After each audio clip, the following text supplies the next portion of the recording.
Hi everybody, I'm Jim Carroll. There's a lot of work underway with mobile backhaul.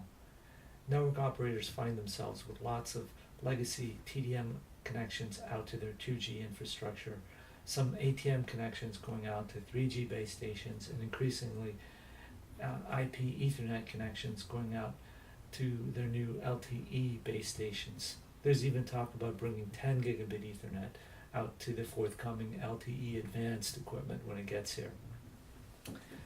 It must be a huge aggregation mess.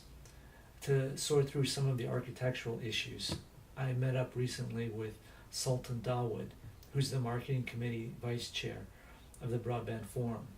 Earlier this year, the Broadband Forum released a document describing MPLS and mobile backhaul networks as part of its Broadband Suite 6.0. I had 3 questions. What is the Broadband Forum doing in mobile backhaul?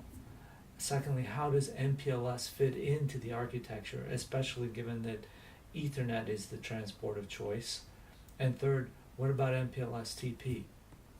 In his day job, Sultan works in the service provider switching and routing group at Cisco. A couple of years ago, the IP-MPLS Forum and the Broadband Forum merged together to form a much bigger, stronger entity, and that again is in light of delivering this end-to-end architecture to our service provider customers and delivering these comprehensive integrated solutions. Part of that, the IP-MPLS Forum had kicked off a work around the using MPLS technology in mobile backhaul solutions, and so that work has continued under this new umbrella of the BBF. And our most recent announcement has been this new document that basically defines how IP and Ethernet can be used over MPLS to deliver 4G LTE type of mobile backhaul networks.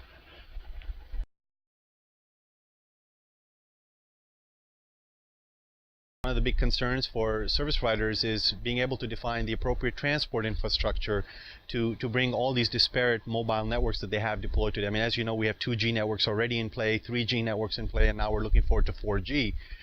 The problem is that a lot of these networks have been built on very different technologies. 2G was built on TDM infrastructures, 3G on ATM, and now as we look forward to 4G, we're talking about IP and Ethernet. Another point that's worth noting is that today's service providers clearly acknowledge globally that the traffic on the network today is predominantly packet, and that is growing by leaps and bounds.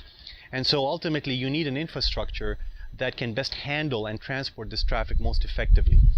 And so as service providers look to deploy yet another infrastructure, the question that's being asked is, why not leverage a technology like MPLS that's already out there, that's proven itself, that's mature, has been used extensively, and can certainly deliver the features, functionalities, the requirements to provide a very stable, converged, reliable, flexible, quality of service enabled infrastructure that can really allow you to bring 2G, 3G, and 4G networks together.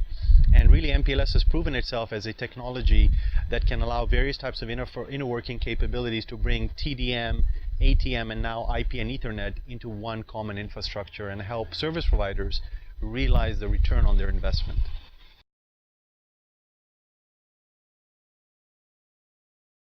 MPLS-TP is nothing more than taking MPLS technology and making it more transport friendly. And I believe the IETF has done a very good job in defining the specifications, the RFCs required to make MPLS much more OEM enhanced, much more friendlier for transport technologies, so that you can get that protection mechanisms, those OEM capabilities that you would expect, and really leverage MPLS as a foundation. And the Broadband Forum is very much working hand in hand with the IETF to continue to include MPLS-TP as one of the subset solutions of this end-to-end MPLS architecture.